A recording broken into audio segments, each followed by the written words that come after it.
கண்மலையை பிளந்து வனாந்தரத்திலே கர்த்தாவே உம் ஜனங்களின் தாகம் தீர்த்தீரே. கண்மலையை பிளந்து வனாந்தரத்திலே கர்த்தாவே உம் ஜனங்களின் தாகம் தீர்த்தீரே. பள்ளத்தாக்கிலும் மலைகளிலும் பள்ளத்தாக்கிலும் மலைகளிலும் தண்ணீர் பாயும் தேசத்தை நீர் வாக்களித்தீரே.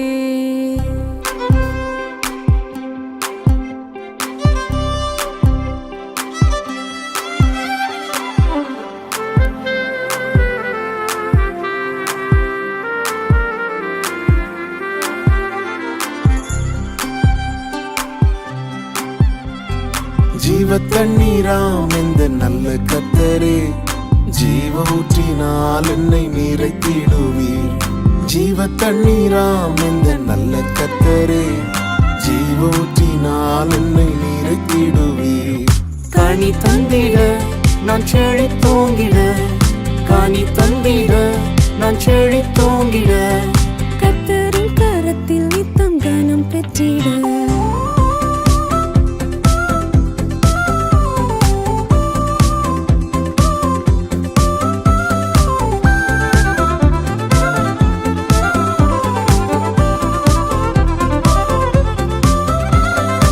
ரட்சிப்பின்னூற்றுகள் எந்தன் சபைதனிலே எழும்பிட இந்த வேளை இறங்கிடுமே. ரட்சிப்பின்னூற்றுகள் எந்தன் சபைதனிலே எழும்பிட இந்த வேளை இறங்கிடுமே. ஆத்மபாரமும் பரிசுத்தமும், ஆத்மபாரமும் பரிசுத்தமும் ஆவலுடன் பெற்றிடவே வரம் தாருமே.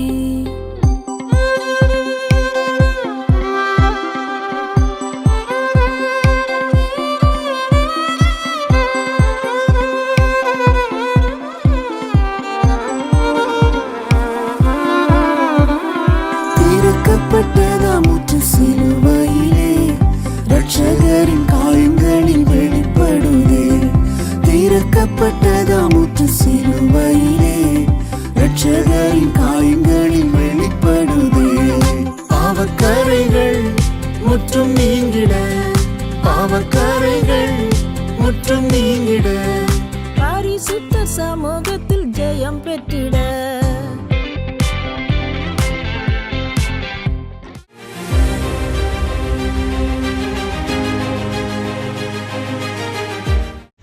ஆதியாகமம் 32வது அதிகாரம் 24வது வசனம். யாக்கோபு பிந்தி தனித்திருந்தான். அப்பொழுது ஒரு புருஷன் பொழுது முடியும் அளவும் அவனோடு போராடி. பார்த்தீங்களா, இரவு முழுவதும் யாக்கோபு எனப்பட்ட நம்முடைய முற்பிதா ஆண்டவரோடு தனித்திருந்து போராடி ஜெபிக்கின்றார். ஆண்டவர் போகிறேங்கிறாரு, நீ போகக்கூடாதுன்னு இவர் தடுக்கிறாரு. நான் உன்னை ஆசீர்வதிக்க மாட்டேன்னு சொல்கிறார். இல்லை, நீர் என்னை ஆசீர்வதிச்சாங்கன்னு சொல்லி போராடுறாரு. மல்யுத்தம் நடக்குது. அந்த யுத்தத்தில் யாக்கோபு தான் ஜெயிக்கிறார். ஆண்டவரனை விட்டு விடு என்று கெஞ்சுகிறார். நமக்கு மிகவும் ஆச்சரியமாக இருக்கிறது. கடைசியில் ஆசீர்வதிக்கவும் செய்தார். மிகப்பெரிய ஆபத்திலிருந்து அனன்றிருந்து யாக்கோபு தப்பினார். பிரியத்துக்குரியவர்களே, இன்றைக்கும் உங்களையும் கூட ஒரு பெரிய ஆபத்து தொடர்ந்து கொண்டிருக்கலாம். ஒரு பெரிய வியாதி சாபமாக குடும்பத்தை தொடர்ந்துகிட்டு இருக்கலாம். பெரிய கடன் பாரம் தொடர்ந்துகிட்டு இருக்கலாம். பொல்லாத மனிதர்கள் கொள்ளாமல் விடமாட்டேன்னு தொடர்ந்துகிட்டு இருக்கலாம். யாக்கோபு மாதிரி நீங்கள் இரவு முழுவதும் செபிங்க, போராடுங்க. ஆண்டவர் என்னை ஆசீர்வதிக்காமல் விடமாட்டேன்னு சொல்லி கெஞ்சுங்க. அப்பொழுது ஆண்டவர் நிச்சயமாக எவ்வளவு பெரிய ஆபத்தாக இருந்தாலும் அது ஒன்றுமில்லாமல் போகும்படியாக, நசநசித்து போகும்படியாக ஆண்டவர் செய்வார். ஆண்டவரோடு தனித்திருக்க மறவாதிருங்கள். தினந்தோறும் மணிக்கணக்காக வாயை திறந்து ஜெபிக்க மறவாதிருங்கள். இயேசுவை என்னை காப்பாற்றும் என்று சொல்ல மறவாதிருங்கள். இயேசுவை என்னை ஆசீர்வதியும் என்று சொல்ல மறவாதிருங்கள். என்னை வழிநடத்தும் என்று சொல்ல மறவாதிருங்கள். அப்பொழுது தேவன் உங்களை வழிநடத்துவார். ஒருவரால் நீங்கள் அசைக்கப்பட மாட்டீர்கள். என்றென்றைக்கு நிலைத்திருப்பீர்கள். கர்த்தர் உங்களை ஆசீர்வதிப்பாராக. ஆமென். யெகோவா ஈரே, எல்லாமே பார்த்து கொள்வி. யெகோவா ஈரே, எல்லாமே பார்த்து கொள்வி. கலங்கலப்பா நாங்க கலங்கலப்பா, கலங்கலப்பா நாங்க கலங்கலப்பா. கர்த்தர் நாமம் புகலிடவே, கருத்தோடு துதித்திடுவே.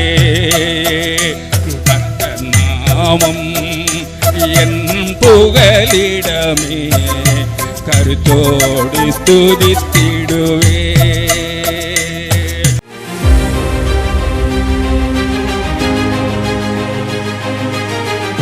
சிறியவனை பொழுதிலிருந்தும் எளியவனை குப்பையிலிருந்தும் எடுத்து உயர்த்தி ராஜாக்களோடும் பிரபுக்களோடும் பந்திருக்கு செய்கிற அருமை ஆண்டவர் இயேசு கிறிஸ்துவின் இனிதான நாமத்தினாலே இந்த சத்தத்தை கேட்கின்ற அனைத்து தேவனுடைய பிள்ளைகளுக்கும் என்னுடைய அன்பான வாழ்த்தல்கள். நீங்கள் கோடா கோடியாய் பெருகுவீர்களாக, உங்களுடைய பிள்ளைகள் கோடா கோடியாய் பெருகுவார்களாக என்று வாழ்த்துகிறேன். பிரியத்துக்குரியவர்கள், இந்த நாட்களிலே நமது ஊழியத்தின் சார்பாக கட்டப்பட்டு நடத்தப்பட்டு வருகிற அடைக்கலான் குருவி எனப்பட்ட ஆவிக்குரிய முதியோர் இல்லம் அநேக முதியவர்களுக்கு ஒரு சொர்க்கமாக இருந்து வருகிறது. வாழ்க்கையில் பல பிரச்சனைகள் மத்தியில் சொந்த வீட்டில் இருக்க முடியாத ஒரு நிலைமை வயதான காலத்தில் ஏற்படுகிறது. அப்பொழுது இந்த அடைக்கலான் குருவி ஆவிக்குரிய முதியோர் இல்லம் இருக்கரை நீட்டி வரவேற்கின்றது. இதனுடைய சிறப்பம்சம் தினந்தோறும் அங்கே நல்ல நல்ல ஊழியக்காரர்களாக வந்து ஜெபத்தில் நடத்துகிறாங்க, செய்தி கொடுக்குறாங்க, ஆறுதல் சொல்கிறாங்க. அதனால் அங்கே இருக்கிறவங்க தேற்றப்படுறாங்க. எனவே இந்த ஆவிக்குரிய முதியோரிடத்தில் சேர விரும்புவர்கள் இந்த மே மாதம் சரியான நேரம் விரும்பினால் நீங்கள் என்னை தொடர்பு கொண்டு வந்து சேரலாம். நிறைய நல்ல உள்ளம் படைத்தவர்கள் அங்கே இருப்பவர்களுக்கு விருந்து வழங்கி வருகிறார்கள். முக்கியமாக மத்தியானந்தோறும் சிக்கன் பிரியாணி, சிக்கன் 65, வெங்காய பச்சடி அதெல்லாம் வழங்குறாங்க. காலையில் நிறைய குடும்பத்தார் இட்லி, பொங்கல், வடை, கேசரி வழங்குறாங்க. நைட்டில் நிறைய குடும்பத்தார் சப்பாத்தி, பரோட்டா போன்றவைகளை வழங்குறாங்க. ஒரு சில குடும்பத்தார் 3 வேளை உணவையும் கொடுக்குறாங்க. ஒரு சில குடும்பத்தார் காலையும் மத்தியானம் கொடுக்குறாங்க. ஒரு சில குடும்பத்தார் மத்தியானம் நைட்டும் கொடுக்குறாங்க. ஒரு சில குடும்பத்தார் மத்தியானம் மட்டும் கொடுக்குறாங்க. அவங்க கொடுத்தவங்க பேரெல்லாம் நான் வாசிக்க விரும்புகிறேன். ஏப்ரல் மாதம், மே மாதத்தில் எந்த குடும்பத்தாரெலாம் கொடுத்தாங்க, என்றைக்கு கொடுத்தாங்க, அந்த பெயர்களை நான் வாசிக்கிறேன் பாருங்கள். ஏப்ரல் மாதம் 2026 17ஆம் தேதியிலேருந்து நான் எழுதியிருக்கிறோம். திரு எட்வர்ட், பெங்களூர். அப்புறம் 19ஆம் தேதி திரு தேவசுந்தரம், மலவராயநத்தம். 21ஆம் தேதி திரு தினகரன், வெள்ளரிக்காய் உரணி. 25ஆம் தேதி திரு டிபி ஜெபனானம், பெங்களூர். 26ஆம் தேதி காலை டாக்டர் பிரவீனா லயனன், சென்னை. 26ஆம் தேதி மதியம் திருமதி தர்மேஸ்வரி, குறும்பூர்.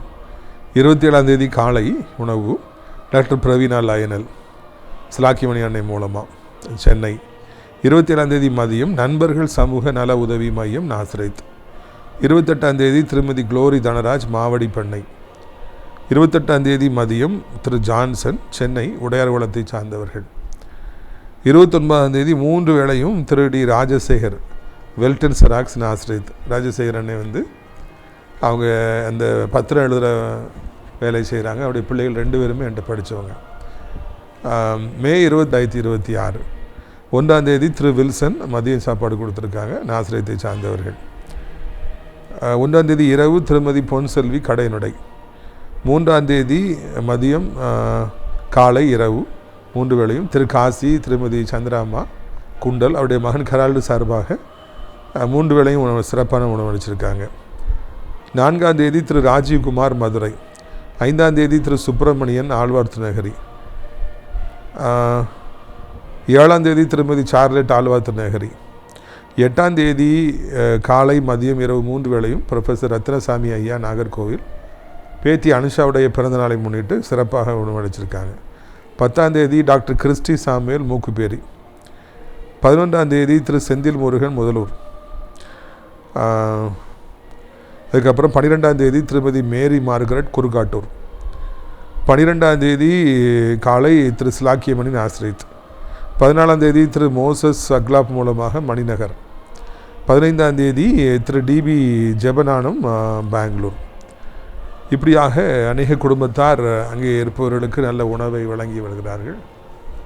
நீங்களும் கூட விரும்பினால் இங்கே இருப்பவர்களுக்கு உணவளிக்கலாம், வஸ்திரங்களை வாங்கி கொடுக்கலாம், எல்லா உதவிகளையும் செய்யலாம். தலைவணை வாங்கி கொடுக்கலாம், பக்கெட்டுகள் வாங்கி கொடுக்கலாம். என்னன்னாலும் நீங்கள் நினச்சா உதவி செய்யலாம். இல்லைன்னா நீங்கள் அவங்களுக்காக ஜெபியுங்க, அதுவே பெரிய உதவி. நம்முடைய பிரயோஜனத்திற்காக ஆதியாகமம் 32ஆம் அதிகாரம் 22ஆம் வசனம் முதல், ஆதியாகமம் 32:22 முதல்.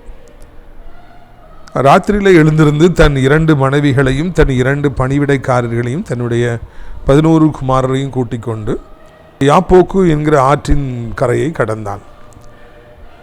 அவர்களையும் சேர்த்து ஆற்றை கடக்க பண்ணி தனக்கு உண்டான யாவற்றையும் அக்கறைப்படுத்தினான். யாக்கோபு பிந்தி தனித்திருந்தான். அப்பொழுது ஒரு புருஷன் பொழுது விடியுமளம் அவனோடு போராடி. இந்த சம்பவம் ஒரு வரலாற்று சிறப்புமிக்க ஒரு சம்பவம். விடிந்தால் மறுபடி திரும்பி வர போறாரு யாக்கோபு தன் சொந்த ஊருக்கு. பல வருஷங்களுக்கு அப்புறமா அண்ணனுக்கு துரோகம் செஞ்சு அண்ணனை ஏமாற்றி அவருடைய சேஷ்ட புத்திர பாகத்தை பறித்து கொண்டு அதுக்கு பயந்து அண்ணன் கொண்டு விடுவான்னு பயந்து அவர் மாமன் வீட்டுக்கு ரொம்ப தூரத்துக்கு ஓடி இப்போ கல்யாணம் பண்ணி பிள்ளைகளுக்கு நிறைய சொத்துக்கள், நிறைய ஆடு மாடுகள், வேலைக்காரர்களாக அழைச்சிட்டு அவர் ஊருக்கு வரார். ஊருக்கு வரும்போதே அவருக்கு ஒரு பயம், அண்ணன் இன்னும் ஞாபகத்தில் வச்சுருப்பானா, இன்னும் கோவத்தில் இருப்பானா, நம்மளை எதுவும் பண்ணிடுவானோ, நம்ம அவனுக்கு துரோகம் பண்ணிட்டோமே அப்படிங்கிற ஒரு பயத்தில் அவர் வரார். அதை கன்ஃபார்ம் பண்ணும்படியாக ஒரு மனிதன் சொல்கிறான், அவங்க அண்ணன் உங்களை பார்க்க வராரு, 600 பேர்கிட்ட கூட வராங்க, அதாவது உங்களை கொலை செய்ய போகிறாரு, நீங்கள் அவனுக்கு செஞ்ச துரோகத்தை அவர் ஞாபகத்தில் வச்சுருக்காரு, அழிக்க போகிறாருன்னு சொல்லிட்டு அந்த செய்தி அவருக்கு சொல்லப்படுகிறது. உங்களை பிடிக்கிறதுக்கு வந்துகிட்டு இருக்கான் அண்ணன், உங்கள் அண்ணன் நாளைக்கு வந்துடுவார் உங்களை பிடிக்கிறதுக்கு. அப்பொழுது அவர் அங்கே பயப்படுகிறார். ஐயோ, நான் இத்தனை வருடமாய் கஷ்டப்பட்டு சம்பாதித்தேன், என்னுடைய சொத்துக்களெல்லாம் போயிருமே, நான் அனுபவிக்க முடியாமல் போயிடுவேனே, அழகழகான என் பிள்ளைகளை வெட்டி கொலை செய்து விடுவானே, என் கண்களுக்கு முன்னாலே வெட்டி கொலை செய்துடுவானே, நான் உழைச்சி இப்போ ஓய்வெடுக்கிற நேரம், ரெஸ்ட் எடுக்கிற நேரம், இளைப்பாறுகிற நேரம், அனுபவிக்கிற நேரம், ஒன்றுமே அனுபவிக்காமல் போயிடுவேனோ, உழைத்தே வாழ்க்கை முடிந்து பெறுமோ என்று அவர் நடுங்குகின்றார். வந்துட்டுருக்க அண்ணன் பக்கத்தில் வந்துட்டான், கொல்ல போகிறேன், நாளைக்கு கொல்ல போகிறாங்கிற தகவல் வந்துருச்சு. அப்பொழுதுதான் அவர் என்ன செய்தார் என்று இந்த இடத்துல நாம் வாசிக்கிறோம். நிறைய நேரங்களில் நம்ம செய்த பாவங்கள் எத்தனையோ வருடத்துக்கு பிற்பாடு நம்மை தொடர்ந்து வருகிறது என்பது ஒரு வியத்தகு உண்மையாக இருக்கிறது. வாலிப வயதில் இஷ்டத்துக்கு ஆட்டம் போட்டவர்கள், கெட்ட வார்த்தை பேசியவர்கள், பிறருடைய மனதை நோக செய்தவர்கள், சொல்ல முடியாத பாவங்களை செய்தவர்கள், அக்கிரமங்களை செய்தவர்கள், பிற்பாடு 50 வயது ஆனப்பறம் 60 வயது ஆனப்பறம் நடுங்குறாங்க, என் பாவம் என் மேலே வந்துருமோ, என் பிள்ளைகள் மேலே என் பாவம் வந்துருமோன்னு சொல்லி நடுங்குறாங்க. வாலிப வயசில் எப்படி ஆட்டம் போடுறாங்க, என்னெல்லாமோ செய்கிறாங்க. ஆனால் காலங்கள் செல்ல செல்ல செல்ல அவர்களுக்கு அந்த பாவத்தை நினைத்து நடுக்கமாக இருக்கிறது. எனவே தான் பாவ மன்னிப்பை தேடி எத்தனையோ கிலோமீட்டர் நடந்து போகிறாங்க, தான தர்மங்களை செய்கிறாங்க, சாப்பாடு அன்னதானம் வணங்குறாங்க, இன்னுமாக எவ்வளவோ காரியங்களை அவங்க செய்கிறாங்க. என் பாவம் எப்படியாவது மன்னிக்கப்படணும் அப்படிங்கிற ஒரு பெரிய ஒரு பயம் அவங்களுடைய உள்ளத்தில் இருக்குது. பயம் இருக்கலாம், இந்த மாதிரி செய்யலாம், ஆனால் பாவம் மன்னிக்கப்படுமா, பாவத்தினாலே வருகிற சாபங்கள் நம்மை விட்டு குடும்பத்தை விட்டு விலகுமா அப்படின்னா இந்த மாதிரி செய்கிறதுனால விலகாது. பொருளாதார ஆசீர்வாதங்கள் இன்னும் அதிகமாக வரலாம், 10 கோடி ரூபா இருக்குன்னா 20 கோடி ரூபா வரலாம், புண்ணியம் பண்ணுறதுனால, தான தர்மம் பண்ணுறதுனால, நடந்து போகிறதுனால ஃபிட் ஆகலாம். இப்படி பாவம் மன்னிக்கப்படுவது சாபம் உடைக்கப்படுவதும் என்பது அது இயேசு கிறிஸ்துவண்டை வந்தால்தான், அவருடைய பாதத்தில் அமர்ந்திருந்தால்தான், கல்வாரி சிலுவையை நோக்கி பார்த்தால்தான், அந்த இரத்தம் எனக்காக சிந்தப்பட்டது என்று உணர்வடைந்தால்தான், கதறி அழுதால்தான் அந்த பாவங்கள் எல்லாம் மன்னிக்கப்படும், சாபங்கள் தொலைக்கப்படும். இல்லை என்றால் அது தொலைக்கப்படாது. இங்கே இவருக்கு மிகவும் ஒரு நெருக்கடி வந்து விட்டது, பக்கத்தில் அழிவு வந்துருச்சுன்னு சொல்லி கண்டுபிடிச்ச உடனே தான் இவர் ஆண்டவரோடு கூட தனித்திருக்கும்படியாக எல்லாற்றையும் விட்டுட்டு வந்தார் என்று நாம் வாசிக்கிறோம். இன்றைக்கி உங்களை நோக்கியும் ஏதோ ஒரு ஆபத்து வந்து கொண்டிருக்கலாம், பழைய பாவங்கள் உங்களை துரத்தி கொண்டிருக்கலாம், பழைய பாவத்தின் நிமித்தமாக பெரிய பெரிய வியாதிகள் இன்றைக்கு உங்களையும் உங்களுக்கு பிரியமானவர்களையும் துரத்தி கொண்டிருக்கலாம். நீங்கள் வாலிப வயதில் என்ன பாவத்தை செய்கிறீர்களோ அதே பாவத்தை பிள்ளைகள் இன்றைக்கு செய்து கொண்டிருக்கலாம், அதை தாங்க முடியாதபடி தவித்து கொண்டிருக்கலாம். சமீபத்தில் ஒரு சகோதரியை நான் சந்தித்தேன். அவர்கள் வாலிப வயதில் ஆடாத ஆட்டம் ஆடினாங்க, என்னெல்லாமோ ஜாலியாக இருப்பாங்க, எப்படிலாமோ இருப்பாங்க. இப்போது அவங்க கல்யாணம் ஆகி நல்ல 2 பெண் பிள்ளைகள் பிறந்து நல்ல கவர்மெண்ட் ஜாப் போய் நல்லா இருக்காங்க. ரொம்ப வருஷத்துக்கு ஒரு சந்தோஷம். அப்போ தன் 2 பெண் பிள்ளைகளையும் பொத்தி அவங்க வளர்க்காங்க. அதை நான் பார்த்தேன். அவங்க எந்த தப்பு செஞ்சிடக்கூடாதுன்னு அவங்க நடுங்குறாங்க, அவங்கள கண்ட்ரோலாக வைக்கணும்னு சொல்லி ஆசைப்படுறாங்க. என் பொட்ட பிள்ளைன்னு சொல்லி பதறாங்க. ஆனால் அவங்க வாலிப காலத்தில் இருந்த பொழுது அப்படி ஆட்டம் போட்டாங்க, அப்படி சந்தோஷமாக இருந்தாங்க, என்ஜாய் பண்ணாங்க. ஆனால் இப்போ தான் பிள்ளைகள் ஒழுங்காக இருக்கணும் அப்படின்னு சொல்லி அவங்க நினைக்கிறாங்க. அது தாயுடைய மனதை நான் நிச்சயமாய் பாராட்டுகிறேன். ஆனால் அந்த வாலிப இதை செய்த பாவங்கள் சும்மா விடுமா? அந்த பாவங்கள் தொடராதா? அந்த பாவத்துடைய சாபம் தொடராதா? கண்டிப்பாக தொடரும். இவங்க தொடர்ந்துடக்கூடாதுன்னு போராடலாம், பாராட்டுகிறேன். ஆனால் அப்படி செய்யாமல் இருக்க வேண்டும் என்றால், தொடராமல் இருக்க வேண்டும் என்றால், இயேசு கிறிஸ்து மாத்திரம்தான் அந்த வெற்றியை தர முடியும் என்பதை நாம் மறந்து போகக்கூடாது. இதுதான் நாம் படிக்கிற ஒரு பாடம். இன்றைக்கி ஏதோ ஒரு பாவம், பழைய பாவம், சாபம் உங்களை தொடரலாம். ஏதோ ஒரு பெரிய ஆபத்து காத்திருக்கலாம். என்றைக்கோ செஞ்ச பாவம் உங்களை தொடரலாம். உங்களுக்கு தெரியும் நினைக்கிறேன், திருநெல்வேலி மாவட்டம், தூத்துக்குடி மாவட்டத்தில் ஏதோ ஒரு பிரச்சனையில் ஒரு குரூப்பு இன்னொருத்தரை கொல்ல, அவங்க இவங்களை கொல்ல 30 வருடமாக பழி வாங்கி எதுக்காக இப்போ கொலை பண்ணுறாங்கன்னே தெரியல. ஆனால் அது தொடர்ந்துக்கிட்டே இருக்குது. என்றைக்கும் இவங்க கொலை பண்ணுறாங்க, பதிலுக்கு அவங்க தொடர்ந்து அன்றைக்கு நீ கொலை செய்தா என்று இவர்கள் கொலை செய்கிறாங்க. அதுக்கப்புறம் நீ அன்னைக்கு கொலை செஞ்சேன்னு இவங்க தொடர்றாங்க. அந்த பாவ பழிகள் அப்படியே தொடர்ந்து கொண்டு இருப்பதை பார்க்கிறோம். இரத்தம் சிந்தப்படுவதை நாம் காண்கின்றோம். இதை குறித்து தான் ஆண்டவர் சொன்னார், பட்டயத்தை எடுத்தவன் பட்டயத்தாலேயே அவன் சாவான். எவ்வளோ பெரிய ரவுடியாக இருந்தால் என்ன, எத்தனை பேரை அவன் கொலை செய்திருந்தால் என்ன, சமுதாயமே அவனை கண்டு நடுங்கினால் என்ன, அரசியல்வாதிகளே இவனை நம்ம டீமில் வச்சுக்கிட்டா இவன் ஜாதி ஆட்கள்லாம், இல்லைனா இவனுடைய மக்களெல்லாம் நமக்கு ஓட்டு போடுவாங்கன்னு நினச்சால் என்ன, கொலை செய்த பிறகு அந்த பட்டயம் அவனுக்காக காத்திருக்கும் என்று சொல்லி பைபிள் சொல்லுகிறது. நீங்கள் அதை மறந்து போகவே கூடாது. கொலை செய்கிற பொழுது, ரத்தம் சிந்துகிற பொழுது பட்டயம் பார்க்குது, இவன் ரத்தம் சிந்தி இருக்கிறான், அதனால் இவரையும் அதே மாதிரி ரத்தம் சிந்த வைக்கிறோம், அதே பட்டயம் அவனை விழுங்கி போடுகிறது. கொலை செய்பவர்கள் யாராக இருந்தாலும் சரி, பட்டயத்தை தூக்கியவர்கள், அருவாளை எடுத்து வெட்டியவர்கள் யாராக இருந்தாலும் சரி, அதே அருவாள் அவர்களை வெட்டாமல் அது விடவே விடாது. அன்பிற்குரியவர்களே, இந்த நாளிலும் கூட இந்த மனிதன் அப்படிப்பட்ட ஒரு இக்கட்டான நிலைமையில் வந்த பொழுது அவன் என்ன செய்தான், அதிலிருந்து எப்படி தப்பினான் என்பதையே இந்த நாளிலே நாம் காண்கின்றோம். யாக்கோபு என்ன செய்கிறார்? முதல்ல தனித்திருக்கின்றார். அதை நம்ம இதில் பார்க்கணும். தனித்து இருக்கிறாரு. மனைவி பிள்ளைகளை முதல்ல தனியாக கூட்டு வர்றாரு. அவருடைய ஆடு மாடுகள், அவருடைய சொத்துக்களை தள்ளி வச்சிருக்காரு, ஆற்ற கிடக்கிறாரு. அதுக்கு பிறகு அவங்கள விட்டுட்டு இவர் தனியாக வர்றார். ஆண்டவரோடு கூட பேசும்படியாக, ஜெபிக்கும்படியாக, இரவெல்லாம் தனித்திருந்து போராடி ஆண்டவரை என்னை காப்பாற்றும் என்று சொல்லும்படியாக அவர் தனித்திருந்தார். இந்த அனுபவம் உங்களுக்கு இருக்கிறதா என்று நான் கேட்கும்படியாக விரும்புகிறேன். Do you have that feeling, or do you have that experience of being alone with God? Being alone with God, that is a wonderful time. நம்ம ஃப்ரெண்ட்ஸ்கிட்ட டைம் ஸ்பெண்ட் பண்ணுறோம், பிள்ளைகள்கிட்ட டைம் ஸ்பெண்ட் பண்ணுறோம், நம்ம நம்ம குடும்பத்தார், நம்முடைய ஊழியத்தில் இருக்கிறவங்ககிட்ட டைம் ஸ்பெண்ட் பண்ணுறோம். நிறைய பேருக்கு இது டைம் ஸ்பெண்ட் பண்ணுறது ரொம்ப பிடிக்கும். ஈவினிங் ஆன உடனே உட்காந்து யார்கிட்ட பேசலாம். ஆண்கள்னால் ரோட்டு தெருக்களில், டீ கடையில், சர்ச்சில், பஸ் ஸ்டாண்ட் பக்கத்தில் போய் நின்று கதை விட்டுகிட்டே இருக்கிறாங்க. பெண்களெல்லாம் இந்த பேர் சேர்ந்து வீட்டு வாசல்னு கதை விடுறாங்க, ஷேர் பண்ணுறாங்க. சில ஆண்கள் வாக்கிங் போகும்போது எல்லாத்தையும் ஷேர் பண்ணி சிரிச்சுட்டு நிற்கிறாங்க. நல்லது, நம்ம சோசியலைஸ் பண்ணணும். நம்ம மிருகங்கள் கிடையாது. we are not brutes, we are not animals, we have to socialize. Animals கூட சேர்ந்து தான் வாழுது. அதனால் நம்ம ஃப்ரெண்ட்ஸோட இருக்கணும், அவங்கள்ட்ட டைம் ஸ்பெண்ட் பண்ணணும், அதெல்லாம் குட் தான். ஆனால் அதெல்லாம் விட ஆண்டவரோடு தனித்திருக்கணும், அதுதான் ரொம்ப முக்கியமான ஒரு காரியம். இங்கே இரவு நடுநிசி நேரத்தில் எல்லாரும் தூங்கிய பின்பு, ஏற்கனவே டே முழுக்க அவர் ட்ராவல் பண்ணியிருக்காரு ஜேக்கப்பு, ஆனால் இங்கே அதெல்லாம் டயர்டாக இருந்தாலும் பரவாயில்லைன்னு சொல்லி அவர் ஜெபிக்க ஆரம்பிக்கிறார், ஆண்டவரோடு தனித்திருக்க ஆரம்பிக்கின்றார். ஒவ்வொரு நாளும் நீங்கள் ஆண்டவரோடு தனித்திருப்பதற்கு நேரத்தை கண்டுபிடிக்க வேண்டும். அது மிக முக்கியமான ஒன்றாக இருக்கிறது. Every day you have to find time to be alone with God.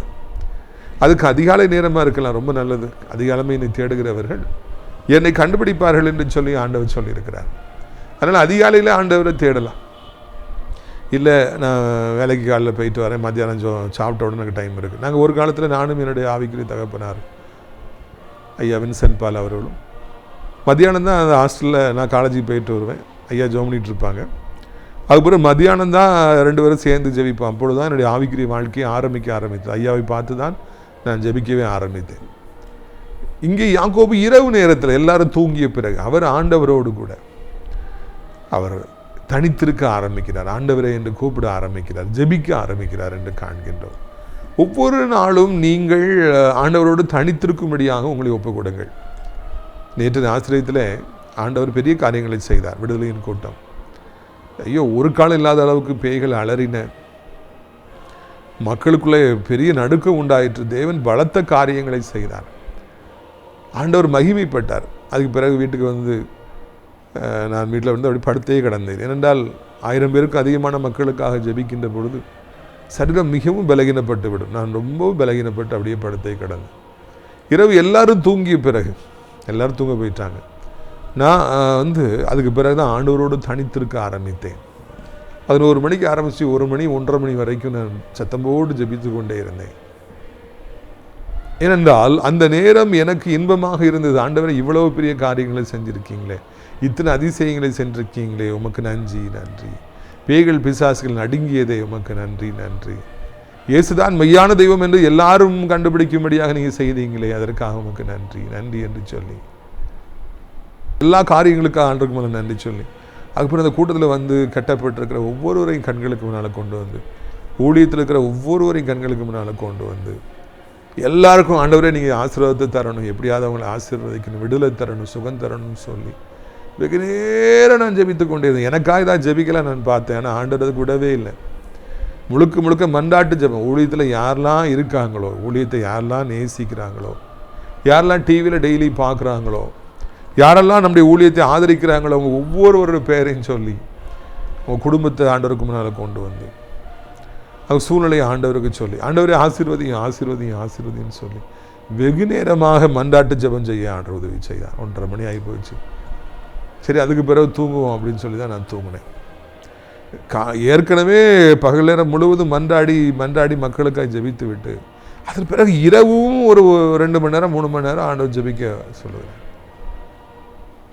அதுதான் உன்னதமான ஒரு அனுபவம். இந்த உன்னதமான அனுபவத்தை நாம் பெற்றுக்கொள்வோம் என்றால் இந்த உலகத்திலே நாம் அசைக்கப்பட மாட்டோம். சாசனமே அசைக்க முடியாது, பலகீனங்களுமே அசைக்க முடியாது, வியாதிகளுமே அசைக்க முடியாது, பொருளாதார நெருக்கடிகளுமே அசைக்க முடியாது. நாம் இப்படி பார்ப்பதற்குள்ளாகவே ஆண்டவர் நம்முடைய தேவைகள் எல்லாவற்றையும் சந்திக்கின்றார். நாம் கூப்பிடுவதற்கு முன்பதாகவே அவர் பதிலளிக்கின்றார். எப்பொழுது தெரியுமா? ஆண்டவரோடு மணிக்கணக்காக நான் தனித்திருக்கும் பொழுது. ஒருவேளை ஊழியத்துக்கு முன்பதாக மணிக்கணக்காக தனித்திருப்பது ரெகுலராக நடக்கிற காரியம். ஒரு ஊழியத்துக்கு போனால் பல மணி நேரம் ஜெபிச்ச பிறகு தான், ஏசப்பட்ட மன்றாடின பிறகு தான், கண்ணீர் வடித்த பிறகு தான் மைக்கை பிடிக்கணும். இதுதான் எழுதப்படாத ஒரு சட்டம். அனைத்து ஊழியக்காரர்களுக்கு இது பொருந்தும். ஆனால் ஊழியத்தை முடிச்சுட்டு வந்த பிறகு நீ 3 மணி நேரம் ஜெபம் பண்ணு, 2 மணி நேரம் ஜெபம் பண்ணு, எல்லாருக்காக நன்றி செலுத்து, நான் தொடர்ந்து அவங்கள ஆசீர்வதிக்கணும்னு சொல்லி ஜெபம் பண்ணு அப்படின்னு சொல்லி ஆண்டவர் நடத்துகிறாருன்னா அது வித்தியாசமான அனுபவம். அது ஒரு உன்னதமான அனுபவம். உடம்பு புண்ணாகி இருக்கும். அந்த நேரத்திலும் நான் ஜெபிப்போம் என்றால் ஆண்டவர் அதிகமாக ஆசீர்வதிப்பார். யாக்கோபு அதைத்தான் செய்கிறார். அவர் இரவு முழுவதும் ஆண்டவரோடு தரித்திருந்தார். அவர் என்னை விட அவர் எங்கேயோ மேலே இருக்கிறார். நான் 1:30 மணிக்கு படுத்துட்டேன். அதுக்கு பிறகு ஆவி முழிச்சிருந்தது. அப்பப்போ எழுந்திரிச்சு கொஞ்சம் ஆவியில் நான் ஜெபம் பண்ணேன், இல்லைன்னு நான் சொல்லலை. ஆனால் இங்கே அவர் அப்படி அல்ல. இரவு முழுவதும் அவர் தனித்திருந்தார் என்பது தான் இதில் கவனிக்க வேண்டிய ஒரு காரியமாக இருக்கும். நைட்டு 10 மணிக்கு, அந்த காலத்தில் சீக்கிரமாக எல்லோரும் படுத்துருவாங்க. ஜெபத்தை ஆரம்பிச்சிருப்பாருன்னா காலையில் சூரியன் வெளியே வந்து வெளிச்சம் வர்ற வரைக்கும் அவர் அங்கே ஜெபித்து கொண்டிருந்தார். பல மணி நேரமாக ஆண்டவரோடு மன்றாடி கொண்டிருந்தார் என்பது இதில் கவனிக்க வேண்டிய ஒரு காரியமாக இருக்குது. 1/2 மணி நேரம் ஜெபம் பண்ணிட்டு 1 மணி நேரம் ஜெபம் பண்ணிட்டு அது ஒரு நான் ரொம்ப ஜெபம் பண்ணிட்டு நம்ம நினைக்கிறோம். 2 மணி நேரம் ஜெபம் பண்ணிட்டு நம்ம பெருமைப்படுறோம். யாக்கோபு நம்மப்பட்ட நம்முடைய முற்பிதா, நம்முடைய ஃபோர்ஃபாதர், அவர் இரவு முழுவதும் ஜெபித்தாராம். இப்போது ஜோக்கான காரியம் என்னென்னா, அந்த காலத்தில் நாங்கள் ஆன்லைன் ப்ரேயர் போகிறோம் அப்படின்னா 9 மணி 10 மணிக்கு ஆரம்பிக்கும், 1 மணிக்கு முடியும். ஒரு சில சர்ச்சில் 2 மணிக்கு முடியும். 2 மணிக்கு முடிஞ்சாலே நெளிவாங்க. ஒரு சில சர்ச்சஸில் 4 மணி 5 மணி வரைக்கும் வச்சுருப்பாங்க. அது செகண்ட் செஷன் வரும்போது நிறைய பேர் வீட்டுக்கு போயிடுவாங்க. இப்போ முன்னிரவு ஜெபம்னு சொல்லிட்டு 10 மணிக்கு ஆரம்பித்து 11 மணிக்கு முடிஞ்சு போகுது. யாரும் கண் விழிக்கிறதுக்கு ரெடியாக இல்லை, கண் விழிக்க முடியாது. இப்போ ஆன்லைன் ப்ரேயர்னாலே எல்லாம் மூடுறாங்க.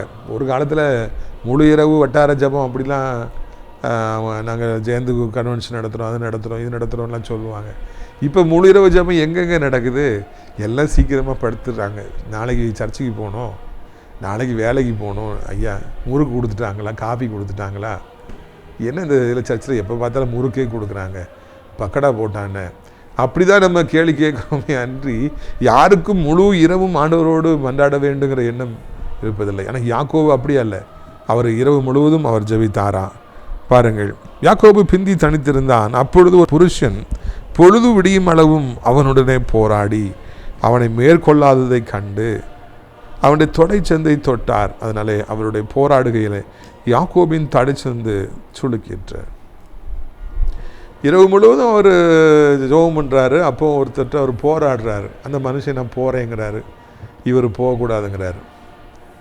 போகிறேங்கிறாரு, நான் போக விட மாட்டேன், என்னை ஆசீர்வதிக்கணும்னு இவர் சொல்கிறாரு. ரெண்டு பேருக்கும் ஒரு மல்யுத்தம் நடக்குது. ஜெபம்னா என்ன? ஆண்டவரோடு மல்யுத்தம் செய்வது. ஆண்டவர் போகிறேன் பாரு, இல்லை நீங்கள் போகக்கூடாதுன்னு சொல்லணும். ஆண்டவர் ஆசீர்வதிக்க மாட்டேன்னு சொல்லுவார். இல்லை நீங்கள் நீ ஆசீர்வதிச்சு தான் ஆகணும், ஆசீர்வதிச்சு. ஒரு போராட்டம், ஒரு மல்யுத்தம். இப்பொழுது போராட்டமே கிடையாது. உடனே தூங்கிடுவாங்க. வாய் திறந்து ஜெபிச்சாதுன்னா இரவு முழுக்க ஜெபம் பண்ண முடியும். மனசுக்குள்ளே ஜெபிக்கிறேன்னு சொல்லி கண்ணை மூடினா ஒரு நிமிஷத்தில் தூங்கிடுவாங்க. ஆனால் இவர் அப்படி இல்லை. ஆண்டவரோடு மல்யுத்தம் பண்ணுறார். ஆண்டவர் போகிறேங்கிறார், நீர் போகக்கூடாது.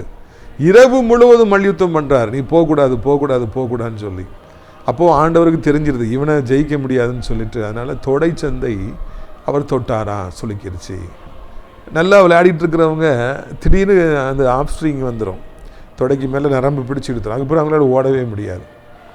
அது வரைக்கும் ஓடிட்டே இருப்பாங்க, ரன் எடுத்துக்கிட்டே இருப்பாங்க, சிக்ஸர் அடிப்பாங்க. காலில் தொடையில் ஆம்ஸ்ட்ரிங் அடிச்சிருச்சுன்னு வச்சிங்களேன், உடனே அவங்க ரிட்டையர்டு கட். அவ்வளோதான்.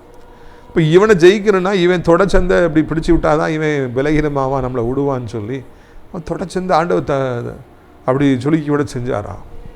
அந்த அளவுக்கு ஆண்டவரால் யாக்கோபோடு போராட முடியவில்லை.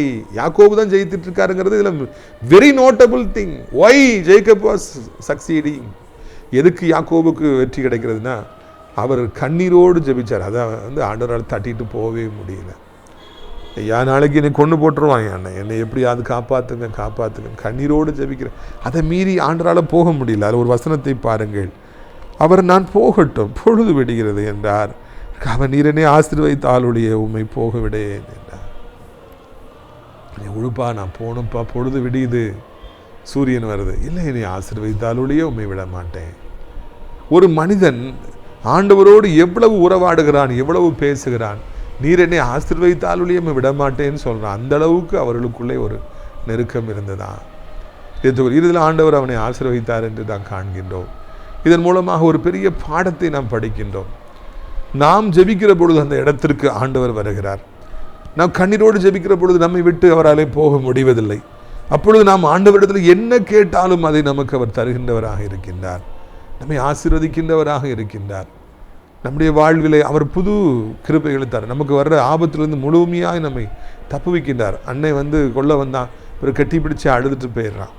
அந்த ஆபத்தை அவரை விட்டு நீங்கி விடுகிறது. எதை குறித்து நீங்கள் பயந்து கொண்டிருக்கிறீர்களோ, யாரை குறித்து பயந்து கொண்டிருக்கிறீர்களோ, அதெல்லாம் ஒன்றுமே இல்லாமல் அது ஆண்டவர் ஆக்கிறார். மழை போல வருபவைகள் பனி போல நீங்கி போகுது.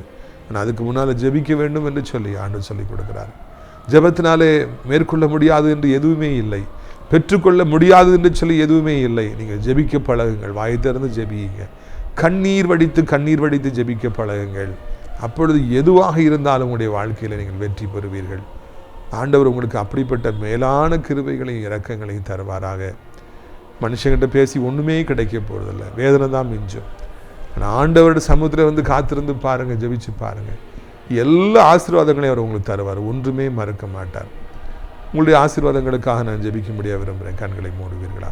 நாம் ஜெபிக்கலாமா? நாம் ஜெபிக்கலாம். அப்பா பிதாவே, வானத்துக்கும் பூமிக்கும் ஆண்டவரே, இந்த அருமையான நாளுக்காக நன்றி. இது நாளிலும் கூட ஆண்டவரே இவ்வளோ அருமையான ஒரு சத்தியத்தை நாங்கள் கேள்விப்பட்டோம். ஆண்டவரே, இரவு முழுவதும் யாக்கோபு உம்மோடு தனித்திருந்தார், உம்மோடு போராடினார். உம்மால் அவர் யாக்கோபை விட்டுட்டு போக முடியல. யாக்கோபு அந்த யுத்தத்தில் ஜெயித்தார். என்னை விடு யாக்கோபு என்று நீர் கெஞ்சினீர் ராஜா, நான் போகட்டும், என்னை விடு. ஆண்டவர் ஒரு சாதாரண மனிதனிடத்தில் நீர் கெஞ்சினீர். அந்த மனிதனுடைய சத்தத்தை தாண்டி உம்மாலே போக முடியவில்லை. இறைவா, உம்முடைய பிள்ளைகளுடைய ஜெபத்தை தாண்டி உம்மாலே போக முடியாது. அவருடைய கண்ணீரை தாண்டி உம்மாலே போக முடியாது. மரியாள் மாத்தாளுடைய கண்ணீரை தாண்டி உம்மால வெறுமையாக திரும்ப முடியல. கல்லறைக்கு போய் லாசருவை நீங்கள் உயிரோடு எழுப்பினீங்க என்று சொல்லி ஆண்டவரை வாசிக்கிறோம். இறைவா, அப்படிப்பட்ட ஜெப வீரனாக, ஆண்டவரை ஜெப வீராங்கனையாக, ஏசப்பா, இந்த சத்தத்தை கேட்கின்ற ஒவ்வொருவரையும் நீர் மாற்றித்தர வேண்டும் என்று சொல்லி கெஞ்சுகிறோம். உம்முடைய வல்லமை இப்பொழுதே புறப்பட்டு போகட்டும். ஆண்டவரே, உம்முடைய வல்லமை புறப்பட்டு போகட்டும். உம்மோடு மல்யுத்தம் செய்ய எங்களுக்கு கற்றுத்தாரும். மல்யுத்தம் செய்து உம்மை ஆண்டவரை வெற்றி பெற கத்தாவே எங்களுக்கு நீர் உதவி செய்யும். இறைவா, எவ்வளவு பெரிய பிரச்சனையாக இருந்தாலும், எவ்வளவு பெரிய கடன் பாரமாக இருந்தாலும், எவ்வளவு பெரிய தேவையாக இருந்தாலும், எவ்வளவு பெரிய வியாதியாக இருந்தாலும், மரணமே பக்கத்தில் வந்துவிட்டாலும் ஜெபித்தால் அதை மேற்கொள்ளலாம், உடைத்து போடலாம் என்கிற உன்னதமான ஒரு சத்தியத்தை கர்த்தாவே எங்களுக்கு நீங்கள் இந்த நாளில் சொல்லி கொடுத்துருக்கிறீங்க. அதற்காக நன்றி. இந்த நாளில் சத்தத்தை கேட்குற பிள்ளைகள் என்ன நிலைமையில் இருந்தாலும், அவர்களை எந்த ஒரு நெருக்கடி அவர் நெருக்கி கொண்டிருந்தாலும், அவர்களை உயிரெடுக்கிற அளவுக்கு, அவர்களுக்கு பிரியமானவர்களுடைய உயிர் எடுக்கிற அளவுக்கு வந்திருந்தாலும் இப்பொழுதே கர்த்தர் அவர்களை காப்பாற்ற வேண்டும் என்று சொல்லி கெஞ்சுகிறோம். இயேசுவின் ரத்தம் செய்யும், இயேசுவின் ரத்தம் செய்யும். என்ன வியாதியாக இருந்தாலும் உடையட்டும். கேன்சராக இருந்தாலும், கிட்னி ஃபெயிலியராக இருந்தாலும், லங்ஸில் பிரச்சனை, அந்த பிரச்சனை, எந்த பிரச்சனை, சுகர் எல்லாம் உடைந்து நொறுங்கி போகட்டும். நார்மலான ஒரு வாழ்க்கையை வாழ உதவி செய்யும். இறைமகனே, அப்படியே தகப்பனே, சோத்திரம் ஐயா. ஆண்டவரை தோத்திரம் ஐயா. பண நெருக்கடி நெருக்குது, கடன்காரன் நெருக்கிறான், வீடு ஏலம் போகுது, நெருக்கிறாங்க, கடன்காரங்க தூக்கிட்டு போகிறாங்க, என்ன வீட்டுக்கு பூட்ட போட போகிறாங்க, என்ன செய்யணும்னு தெரியலேன்னு தவிக்கிறவர்களுக்கு ரட்சகா நீர் எப்படியாவது மனம் இறங்கு, எப்படியாவது அவர்களை விடுவியும். இயேசு கிறிஸ்துவின் ரத்தம் செய்யும், இயேசு கிறிஸ்துவின் ரத்தம் செய்யும், இயேசு கிறிஸ்துவின் ரத்தம் செய்யும். ஆண்டவரே, அந்த கடன் பாரங்கள், நெருக்கடிகள் எல்லாம் போகட்டும். வருமானம் இல்லாத முற்றுகை, ஆண்டவரை காலை தூக்கி வைக்க முடியல, ஆண்டவரை ₹1 சம்பாதிக்க முடியல, ஆண்டவரை தேவை நெருக்குது, கடன் நெருக்குது, ஆண்டவரை என்ன செய்வேன், தேவைக்கு என்ன செய்வேன் தவிக்கிற பிள்ளைகள் ஒவ்வொருவருக்கும் உதவி செய்யுங்க. படிக்க முடியல, வேலை செய்ய முடியல, போதை, ஆமேன், பல காரியங்கள் கவலை, வேறு பலவிதமான பாவங்கள் நெருக்குது, என்ன பண்ணுன்னு தெரியலேன்னு தவிக்கிறவர்களுக்கெல்லாம் இளைப்பாறுதல் தார். ஒரு புதிய சமுதாயத்தை உருவாக்கித்தார், தூய்மையான ஒரு சமுதாயத்தை உருவாக்கித்தார். உமக்கு பயப்படுகிற ஒரு சமுதாயத்தை நீர் உருவாக்க, ஒரு சேனையை நீர் எழுப்ப வேண்டும் என்று சொல்லி கெஞ்சுகிறோம். ஆண்டவரே நீர் வாரும், ஆண்டவரே நீர் உதவி செய்யும், ஆண்டவரே நீர் பலப்படுத்தும், ஆண்டவரே நீர் ஸ்திரப்படுத்தும், ஆண்டவரே கண்மணி போல நம்முடைய பிள்ளைகளை காத்துக்கொள்ளும். அப்படி செய்வீங்க, உமக்கு நன்றி. வயதானவர் கிளை விழுந்து விடாதபடி, எலும்புகள் முறிந்து விடாதபடி 2 கைகளால் ஏந்தி கொள்வீராக. ஆண்டவரே, உடைய பலத்தினால இடை கட்டுவீராக. ஆண்டவரே, நீர் உதவி செய்வீராக. ஆண்டவருடைய பிள்ளைகளுக்கு நீர் மனம் இறங்குவீராக என்று கெஞ்சுகிறோம். ஏசப்பா, சோத்திரம் ஐயா. நெடுங்காலமாய் திருமணமாகலையே, குழந்தை இல்லையே, வீடு இல்லையே, கவர்மெண்ட் ஜாப் கிடைக்கலையே என்று ஏங்கி தவிக்கிறவர்களுக்கு எப்படியாவது உதவி செய்தவர்களை வாழ வைக்க வேண்டும் என்று சொல்லி கெஞ்சுகிறோம். ஆண்டவரை நீர் மகிமைப்பட வேண்டும் என்று சொல்லி கெஞ்சுகிறோம். ஏசப்பா, அவருடைய பிள்ளைகளை நீர் ஆசீர்வதிக்க வேண்டும் என்று சொல்லி கெஞ்சுகிறோம். அப்படியே செய்வீங்க, நமக்கு சோத்திரம். ஏசப்பா, உலகம் இருக்கிற அத்தனை மக்களை, இந்திய நாட்டின் அனைத்து மக்களை ஆசீர்வதி. முக்கியமாய் ஏசப்பாவை நம்பி வந்துட்ட பிள்ளைங்க, ஏசப்பாவை தேடுற பிள்ளைங்க, ஜெபிக்கிற பிள்ளைங்க, ஆலயத்துக்கு செல்கிற பிள்ளைங்க வெக்கப்படவே கூடாது. ஏசப்பாட்ட வந்த பிள்ளைங்களுக்கு இப்படி ஆகி போச்சுன்னு சமுதாயம் பேசிடவே கூடாது. ஏசப்பாட்ட வந்தாங்க நாசமாக போயிட்டாங்கிற பேச்சு வரவே கூடாது. அவர் யாராக இருந்தாலும், எந்த திருச்சபையை சார்ந்தவர்களாக இருந்தாலும், எந்த ஊரில் இருந்தாலும் அவர்களை ஆசீர்வதிங்கப்பா. அவர்கள் தப்புவீங்க, அவர்களுக்கு புது வாசலை திறந்து கொடுத்து உயர்த்தி அவர்களை ஆசீர்வதிங்க. ஆசிரியர் திராட்சைப்பழ தோட்ட ஊழியர்களை நேசிக்கிறேன். நாள்தோறும் நிகழ்ச்சிகளை பார்க்கிற, அடைக்கலான்குரிய முதியோர்களுத்தை ஆதரிக்கிற, ஜெபிக்கிற, தாங்குகிற ஒவ்வொரு நல்ல உள்ளத்தையும் ஆசீர்வதிங்க. நம்முடைய கிருபையின் கரம் தாங்கட்டும். கர்த்தர் பெரிய காரியங்களை செய்ய மகிமைப்படும். இரட்சகர் இயேசுவின் மூலமே ஜெபிக்கிறோம் எங்கள் நல்ல பிதாவே, ஆமென். என் ஆத்துமாவே கர்த்தரை சோத்திரி, என் முழு உள்ளமே அவருடைய பரிசுத்த நாமத்தை சோத்திரி. என் ஆத்துமாவே கர்த்தரை சோத்திரி, அவர் செய்த சகல உபகாரங்களையும் ஒரு பொழுது நீ மறவாதே, ஆமென். இந்த கர்த்தராகிய இயேசு கிறிஸ்துவின் கிருபையும் பிதாவாகிய தேவனுடைய அன்பும் பரிசுத்தாடி அந்யோன்ய ஐக்கியமில்லாத பிரசன்னம் உங்கள் அனைவருடைய இன்றைக்கு சதா காலங்களிலும் நிலைத்திருப்பதாக. அல்லேலூயா, அல்லேலூயா. God bless you.